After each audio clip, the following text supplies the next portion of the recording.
एक डॉक्टर भीमराव अंबेडकर ने इस देश के लोगों को संविधान दिया ताकि संविधान के सामने सब बराबर रहेंगे और किसी का कोई हक नहीं लूटेगा।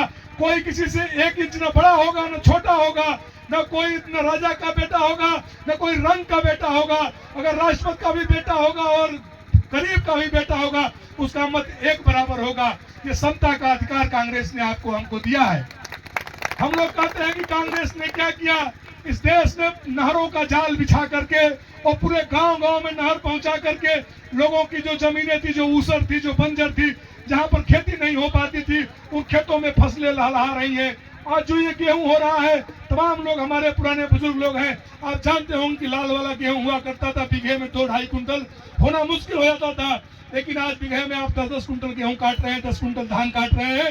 ये हरित क्रांति कांग्रेस ने ले आई थी।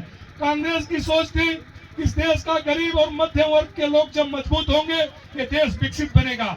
लेकिन भारतीय जनता पार्टी की सोच है कि 90% इस देश के लोगों के जमीन, उसके अधिकार, उसके नौकरियों को छीन लो। 90% लोग जब गरीब रहेंगे तो दास और गुलामों की तरह रहेंगे, और 10% लोग जो सवर्ण लोग हैं इस देश पर राज करेंगे। भाजपा क्यों कहती है कि पुराना दिन बहुत अच्छा था? भाजपा इसलिए कहती है कि पुराना दिन 2-3 जातियों के लोग इस देश में शासन किया करते थे। 2-3 जातियों के लोग हाकिम, मुंशी, कलेक्टर, डीएम हुआ करते थे। 2-3 जातियों के लोगों के पास इस देश का जमीन हुआ करता था और सब लोग उसके रैयत में रहा करते थे।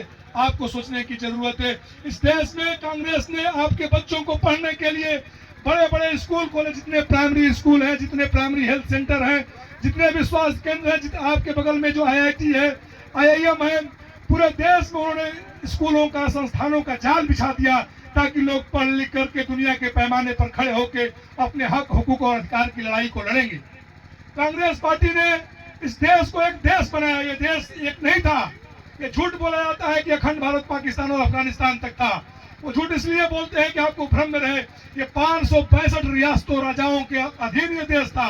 जब ब्रिटिश आए, जब अंग्रेज आए, उन लोगों ने जीत कर इनको एक किया था। उसके बाद कांग्रेस पार्टी ने संविधान में जब हमारा लागू हो रहा था और देश आजाद हुआ, तो सरदार पटेल के नेतृत्व में सभी राजाओं को बुलाकर कहा कि यूनियन ऑफ इंडिया, भारत में मिल जाओ, और नहीं मिलोगे तो जबरदस्ती तुमको मिला देंगे।